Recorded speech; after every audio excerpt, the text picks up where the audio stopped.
Hello, how are you? દોસ્તો, જીવનમાં એક વસ્તુ યાદ રાખજો.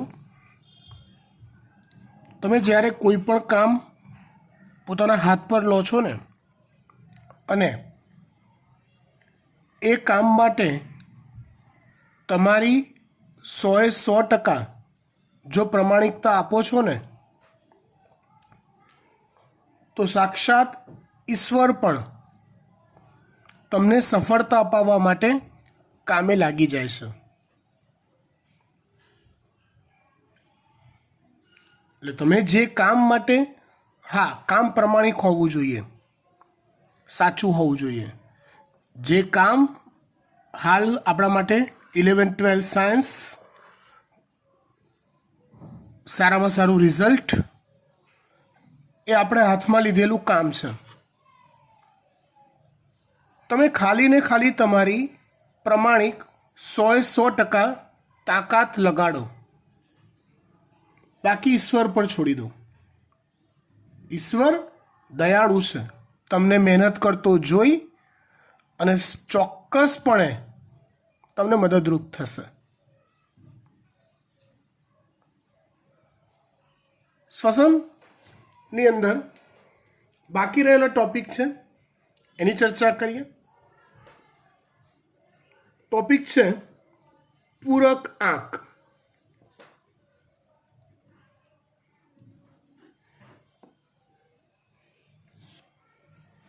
પૂરક આંક એટલે શું? તો કે જ્યારે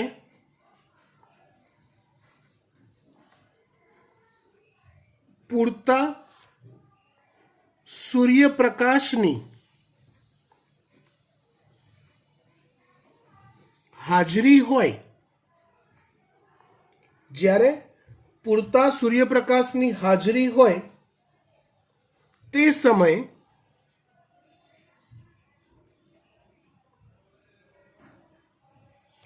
વાતાવરણના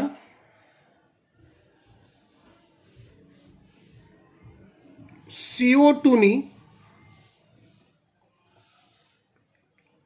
ચોક્કસ સાંદ્રતાએ વનસ્પતિમાં પ્રકાશ સંશ્લેષણ અને શ્વસન નો દર સમાન થાય તે આંકને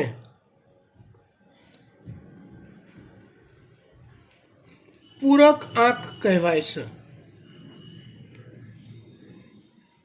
ફરીવાર, કોને કહેવાય પૂરક આંક? સમજો બરાબર ધ્યાનથી કે પ્રકાશ ઇનફ માત્રામાં હાજર હોય, એ સમયે CO2ની એક એવી નિયત માત્રા કે જે માત્રાએ વનસ્પતિમાં પ્રકાશ સંશ્લેષણનો દર અને શ્વસનનો દર સમાન હોય, તેને એ આંકને પૂરક આંક કહે છે.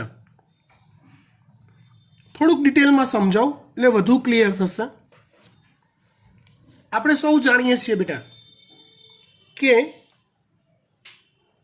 વનસ્પતિમાં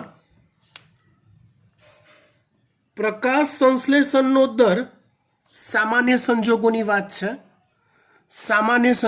વાત છે. પ્રકાશ સંશ્લેષણનો દર વધુ હોય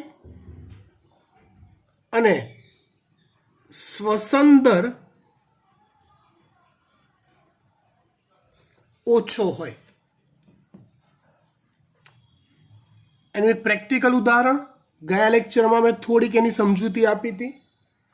તમને કોઈ વનસ્પતિમાંથી કોઈ પણ પ્રકારનું ઉત્પાદન તમારા માટે બચે છે, તમને મળી રહે છે, એ એની સાબિતી છે કે વનસ્પતિ પ્રકાશ સંશ્લેષણ કરી ખોરાક ઉત્પન્ન વધુ માત્રામાં કરે છે અને શ્વસનનો દર ઓછો છે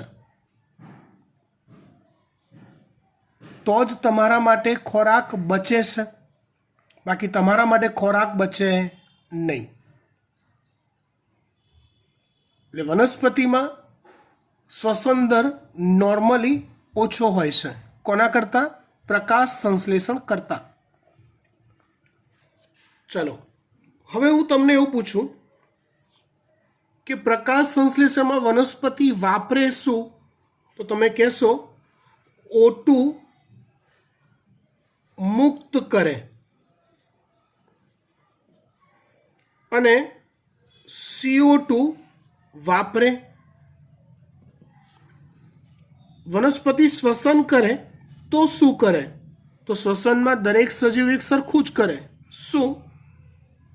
તો O2 વાપરે અને CO2 મુક્ત કરે.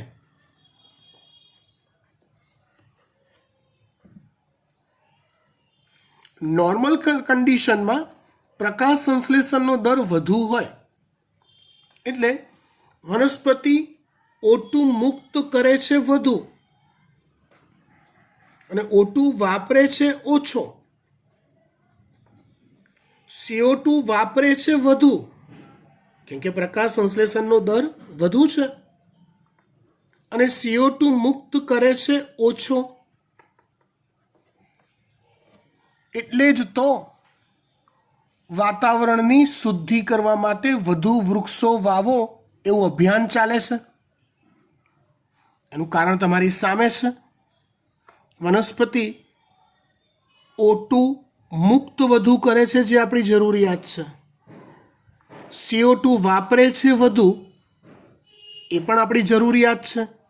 એટલે વધુ વૃક્ષો વાવશો તો વાતાવરણમાં O2 નું પ્રમાણ વધશે અને CO2 નું પ્રમાણ ઘટશે.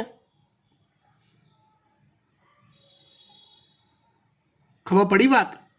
નોર્મલી આવું હોય, સામાન્ય સંજોગોમાં આવું હોય.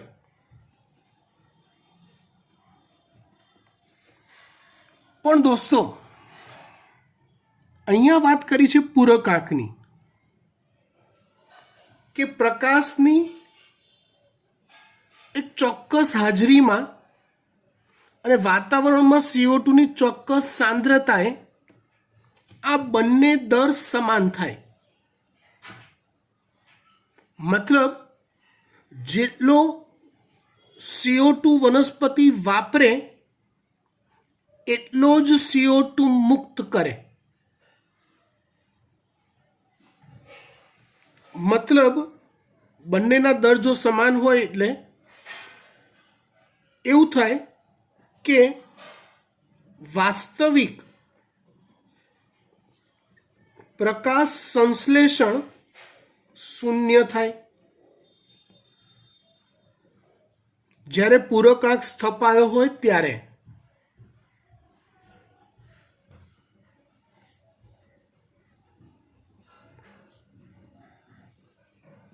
બાકી નોર્મલી કેવું છે? વનસ્પતિ ખોરાક એટલે કે ગ્લુકોઝ ઉત્પન્ન વધુ કરે અને શ્વસન દર ઓછો છે એટલે ગ્લુકોઝ વાપરે ઓછો. સમજો બરાબર, ધ્યાનથી સમજો. હવે જો બંને પ્રક્રિયાઓનો દર એક સમાન થાય એટલે જેટલો ગ્લુકોઝ ઉત્પન્ન કરે એટલો વાપરી કાઢે. આપણા માટે કશું બચે નહીં. થનથન ગોપાલ. એ આંખને પૂરક આંખ કહેવાય. એ આંખને પૂરક આંખ કહેવાય.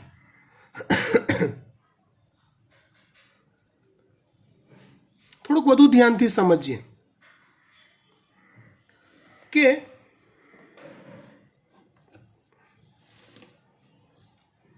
કોઈ પણ વનસ્પતિમાં માની લો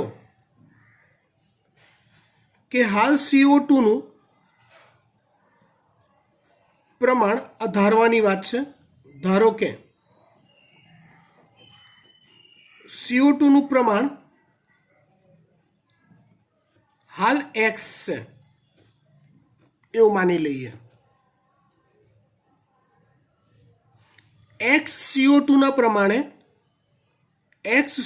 પ્રમાણે એવું ધારી લઈએ કે વનસ્પતિમાં પ્રકાશ સંશ્લેષણ વધુ થાય છે અને સાપેક્ષે શ્વસન ઓછું થાય છે. માની લો કે એ પ્રમાણ એક્સ થી ધીમે ધીમે ઘટતું જાય છે. જેમ જેમ CO2 નું પ્રમાણ વનસ્પતિને પ્રાપ્ય CO2 નું પ્રમાણ એક્સ કરતા ઓછું થતું જાય તેમ તેમ શું થાય તો કે પ્રકાશ સંશ્લેષણનો દર ઘટતો જાય. કેમ કે પ્રકાશ સંશ્લેષણ કરવા માટે વનસ્પતિને CO2 વાપરવો પડે છે. તેમ તેમ પ્રકાશ સંશ્લેષણનો દર ઘટે. સમજ પડી? કેમ કે પ્રકાશ સંશ્લેષણ કરવા માટે CO2 એક પ્રક્રિયક છે, એ વાપરવો પડે છે. જો CO2 નું એક્સ પ્રમાણ હતું ત્યારે પ્રકાશ સંશ્લેષણનો દર વધુ જળવાતો હતો. ધીમે ધીમે એનું પ્રમાણ એક્સ કરતાં ઘટતું ગયું એટલે પ્રકાશ સંશ્લેષણનો દર ઘટતો ગયો.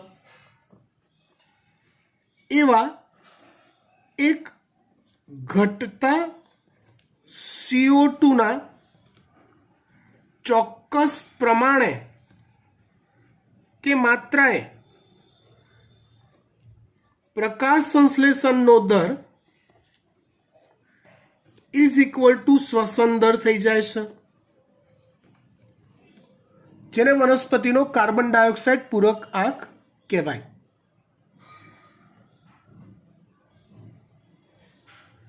સમજણ પડી વાત? સેમ વે એવું પ્રકાશ પૂરક આંક પણ હોય. પ્રકાશની પ્રાપ્તિ માટે એવું વિચારો આ જ સેન્સમાં કે ચોક્કસ એક્સ માત્રામાં પ્રકાશ વનસ્પતિને હાલ પ્રાપ્ય છે, જ્યારે પ્રકાશ સંશ્લેષણ અને શ્વસનનો દર સમાન છે. પ્રકાશ સંશ્લેષણનો દર વધુ છે, શ્વસન દર ઓછો છે. હવે પ્રકાશની પ્રાપ્યતા ધીમે ધીમે ઘટતી ગઈ. જેમ જેમ પ્રકાશની પ્રાપ્યતા ઘટતી ગઈ તેમ શું થશે તો કે પ્રકાશ સંશ્લેષણનો દર ઘટતો જશે.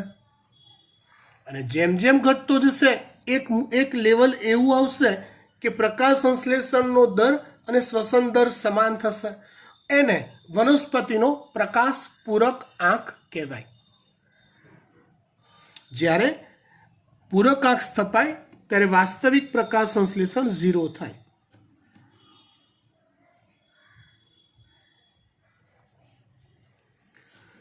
જો આપણા કન્સેપ્ટ સમજવાનો છે અને કેટલાક આંકડા યાદ રાખવાના છે. આંકડા હું રજૂ કરી રહ્યો છું તમારી આગળ.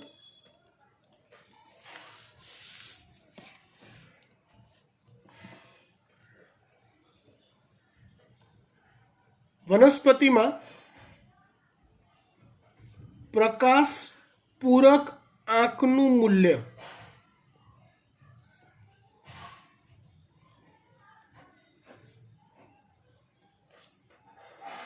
જો વનસ્પતિ છાયાપ્રિય છે,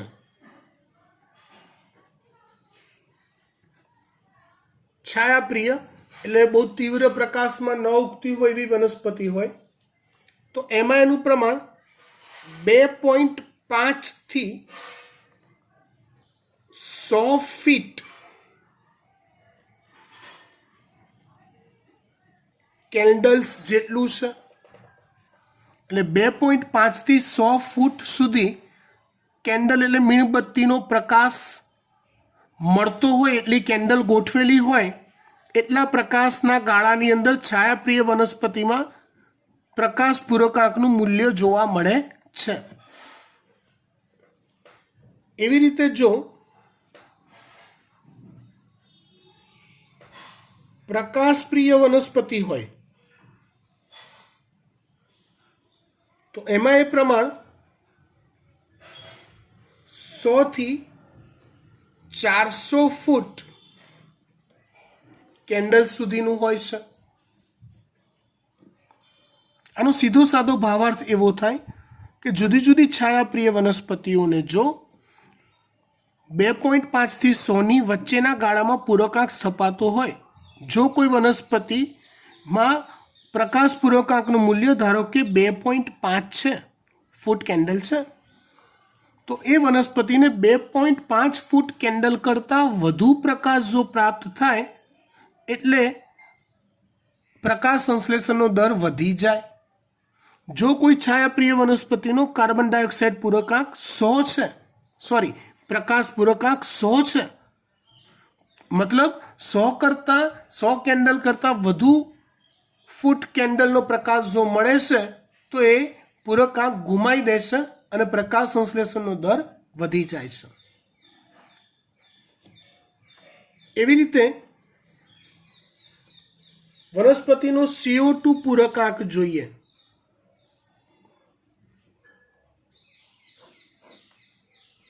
CO2ના વપરાશની પદ્ધતિના આધારે વનસ્પતિને 2 પ્રકારમાં વહેંચાય। આપણે જાણીએ છીએ C3 વનસ્પતિ અને C4 વનસ્પતિ। C3 વનસ્પતિમાં CO2 પૂરકાંક 25 થી 100 ppm જેટલું હોય છે, પાર્ટ પર મિલિયન CO2 નું। અને C4 વનસ્પતિમાં 5 ppm થી ઓછું હોય છે। તમને ખ્યાલ હશે C4 વનસ્પતિમાં CO2 સ્થાપન દર ઊંચો હોય છે, CO2 સ્થાપન દર ઊંચો હોય છે, માટે એમાં એ પ્રક્રિયામાં ઓછા CO2 એ પણ એ પ્રકાશ સંશ્લેષણનો દર જાળવી શકે છે। કોઈપણ વનસ્પતિ લાંબા સમય સુધી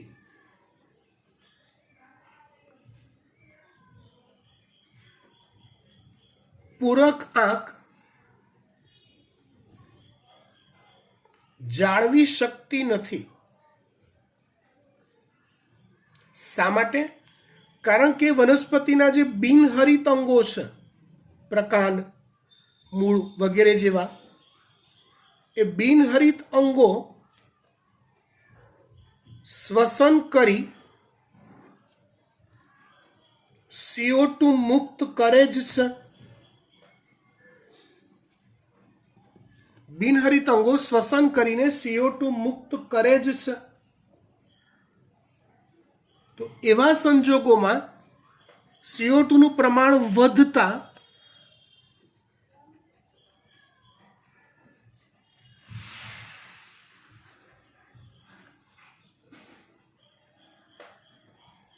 પ્રકાશ સંશ્લેષણનો દર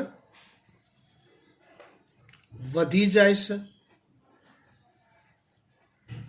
એવા સંજોગોમાં CO2 નું પ્રમાણ વધતા પ્રકાશ સંશ્લેષણનો દર વધી જાય છે। ત્યાર પછી છેલ્લી થિયરી આપણે જોઈએ ચેપ્ટરની શીખવા માટેની। વાત કરીએ છીએ શ્વસનાંકની। આની આછી પાતળી માહિતી આપણી ટેક્સ્ટ બુકમાં આપેલી છે, વ્યાખ્યા આપેલી છે કે ભાઈ મુક્ત થતા CO2 અને વપરાતા O2 ના ગુણોત્તરને શ્વસનાંક કહેવાય। જેમાં ચોપડીમાં ઉદાહરણ આપેલું છે કાર્બોદિતના શ્વસનાંકનું, જેને આપણે RQ થી ઓળખીએ છીએ, જે 1 હોય છે। એનું સમીકરણ પણ ચોપડીમાં આપેલું છે, જોઈ લેજો। એવી રીતે લિપિડનો શ્વસનાંક જોઈએ તો લિપિડનો RQ શ્વસનાંક 1 કરતાં ઓછો હોય છે। જેમાં ચોપડીમાં ટ્રાયપામિટીનનું ઉદાહરણ આપેલું છે। શેનું ઉદાહરણ છે? ટ્રાયપામિટીનનું। એક બીજું ઉદાહરણ તમને અહીંયા લિપિડનું આપું. ટ્રાયોલિન.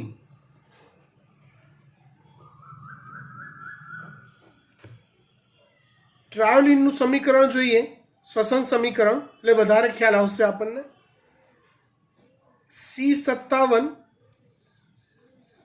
H104 O6 plus 80 O2 gives 57 CO2 plus 52 H2O plus ઉર્જા. તો આનો આરક્યુ મુક્ત થતા CO2 એટલે 57, વપરાતા O2 એટલે 80. જવાબ આવશે 0.71.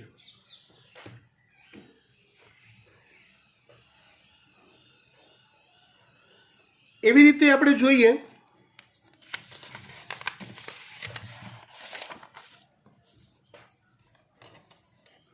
તો કોઈ પણ પ્રોટીન લઈએ ને, તો કોઈ પણ પ્રોટીનનો આરક્યુ 0.9 આવે.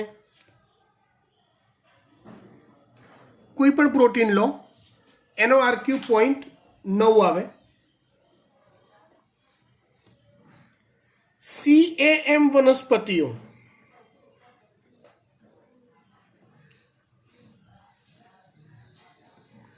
અથવા કાંટાળી વનસ્પતિઓ, CAM વનસ્પતિઓ અથવા કાંટાળી વનસ્પતિઓ, એનો આરક્યુ 0 આવે. કેમ 0 આવે? કારણ કે કાંટાળી વનસ્પતિઓ રાત્રિ દરમિયાન CO2 મુક્ત કરતી નથી, એટલે મુક્ત થતા CO2 ની સંખ્યા 0 આવે. CAM વનસ્પતિઓ રાત્રિ દરમિયાન CO2 મુક્ત કરતી નથી. આથી સમીકરણમાં મુક્ત થતા CO2 શૂન્ય હોય. સમીકરણ કંઈક આવું બને: 2 time C6H12O6 plus 3O2 gives 3 time C4H6O5. આ મેલિક એસિડ છે. તમને યાદ હોય તો CAM વનસ્પતિઓમાં મેલિક એસિડ ઉત્પન્ન થાય, પ્લસ 3H2O. એટલે તમે આરક્યુ શોધો તો 0 CO2 છેદમાં 3 O2, તો અંશ 0 એટલે જવાબ આવશે 0. એવી રીતે જો સ્વાસ્થ્ય પદાર્થ ઓક્ઝેલિક એસિડ હોય અથવા કોઈ કાર્બનિક એસિડ,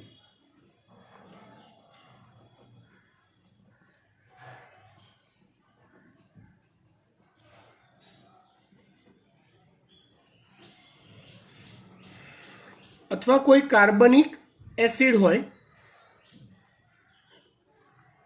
તો એનો આરક્યુ હંમેશા 1 કરતાં વધુ હોય. કઈ રીતે? તો 2 time COOH twice plus O2 gives 4 CO2 plus 2H2O. તો આરક્યુ શું થાય? 4 CO2 છેદમાં 1O2 જવાબ આવશે 4.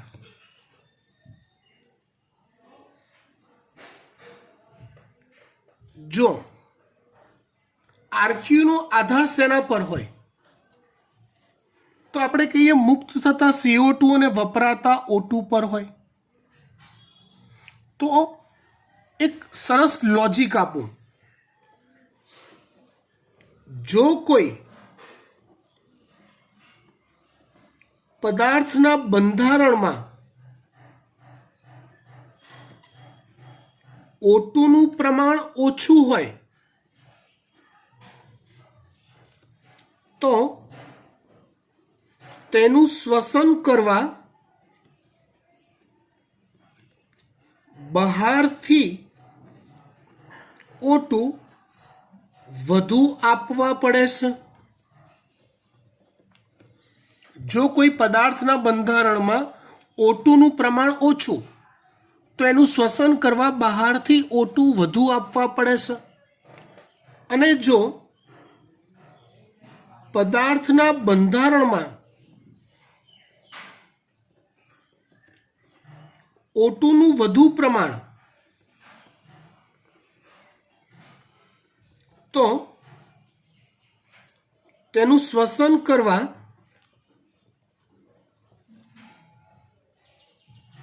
બહારથી ઓછા O2 આપવા પડે છે. દાખલા તરીકે હું કાર્બનિક એસિડ લઉં, ઓક્ઝેલિક એસિડ, તો એના સ્ટ્રક્ચરમાં તમે જુઓ એક કાર્બન એક હાઇડ્રોજનની સાપેક્ષે 2 ઓક્સિજન છે, વધારે છે. તો એનું શ્વસન કરવા માટે બહારથી O2 એક જ આપવું પડ્યું. એટલે O2 નું મૂલ્ય ઓછું આવે એટલે શ્વસનાંક ઊંચો આવે. સામે તમે ચરબીની વાત કરો, તો 57 કાર્બન, 104 હાઇડ્રોજન અને સામે 6 જ ઓક્સિજન. સાપેક્ષે O2 નું પ્રમાણ ઓછું છે તો એનું શ્વસન કરવા બહારથી O2 તમારે વધુ આપવા પડે છે અને માટે છેદ મોટો થાય છે ને એટલે RQ નું પ્રમાણ 1 કરતાં ઓછું થાય છે. માટે RQ નું પ્રમાણ 1 કરતાં ઓછું થાય છે. સમજી ગયા? ડન. અહીંયા શ્વસન ચેપ્ટર પૂરું થાય છે. આની અંદર બીજા એટીપીની ગણતરીવાળા MCQs આવશે. એ જેમ જેમ તમે MCQs સોલ્વ કરતા જશો તેમ તેમ તમને ગણતરી વધારે પાક્કી થતી જશે. અને એ દરમિયાન જો તમે ડાઉટ્સમાં લઈને આવ્યા તો એટીપીની ગણતરી સરળતાથી કેવી રીતે કરી શકાય ભૂલ કર્યા વગર એ પણ હું તમને સમજાવીશ. બરાબર? Thank you. ખૂબ ખૂબ મહેનત કરો. મહેનત પૂરી કરો પછી ઈશ્વર જોડે આશા રાખો એવી શુભેચ્છાઓ. થેન્ક યુ બેટા. Thank you so much.